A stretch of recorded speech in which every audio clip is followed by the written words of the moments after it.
host of the Classic Conservative, here with you today to talk about what is going on in the conservative movement and in the news today.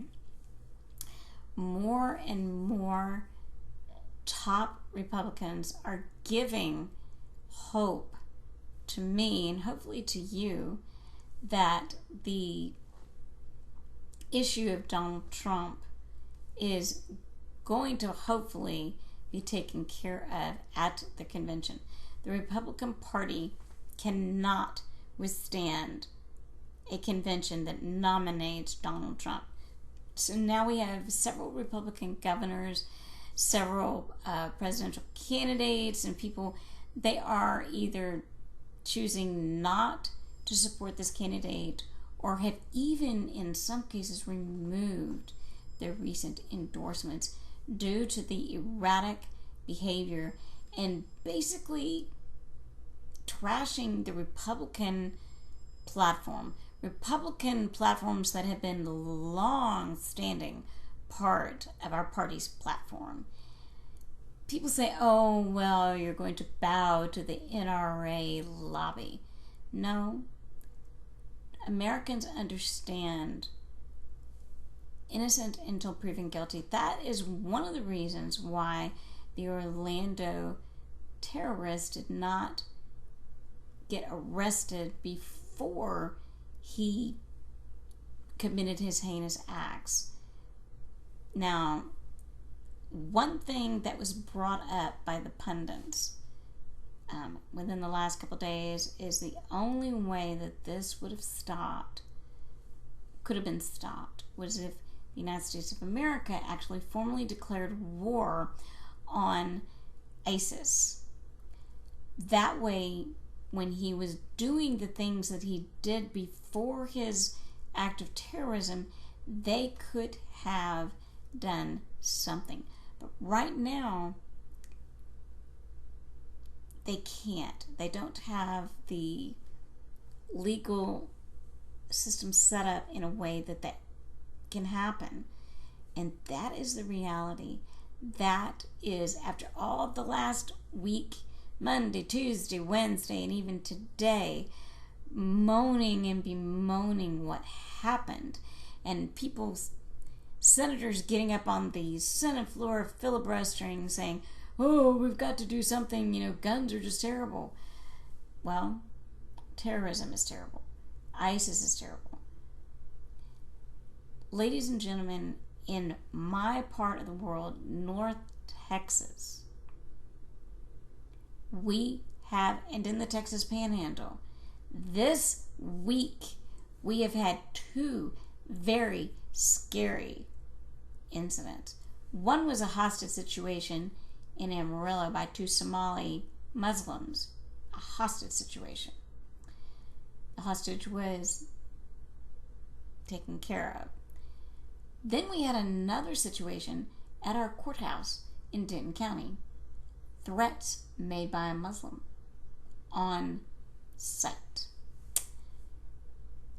These things are going to continue, and they're going to continue at an even more frequent rate. They already are. If you look at President Obama's tenure here in office and you look at these instances, they have been horrible.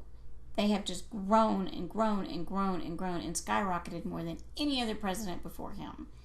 So we've got a problem. He has shown he's not going to do anything about it. Trump is not the answer. Just because he can quote something days after the massacre that Ted Cruz said right off the bat, you can't, the problem with that is you can't trust what Donald Trump is going to say. But to the conservatives watching my program right now, take heart. June is a live or die month, and so is October, but June is a live or die month in presidential politics. And we've got a man whose campaign is broke by several accounts, are saying that Donald Trump doesn't have the funds to really continue this and is begging the RNC to give him money even before he's nominated. Ain't gonna happen. these promises that Trump makes, didn't he promise he was going to like annihilate Hillary like Monday?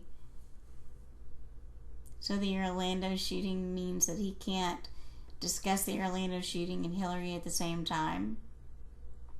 If he truly had something on Hillary that he thought would ruin her candidacy, he would have brought it. He wouldn't have gotten sidetracked and gotten so far off the reservation so quickly. This is not about being presidential. This is about trust. This is about mental health.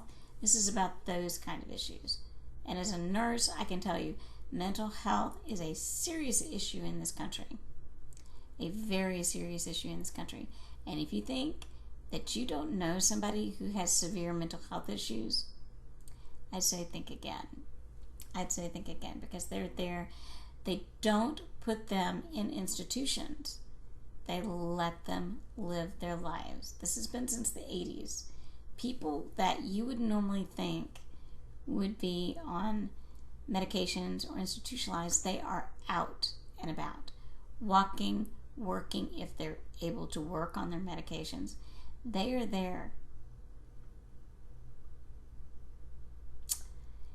So, my advice to you is you're going to be on your own, and therefore you better prepare to be on your own.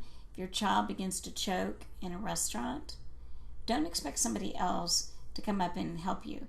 Nobody helped me when my baby was choking. I had to do the Heimlich. I'd never done the Heimlich on a family member, ever. And there I was doing it on a 2-year-old, while the other lady sitting in the restaurant just sat there in amazement. And when everything was all said and done and my daughter was rescued, she came up to me later and she says, I could never have done that. I could never have done that. It's amazing what you as an American can do when your life or your child's life or someone's life is in danger. Take hope, stop the despair, and join me next time here on the Classic History. See you next time.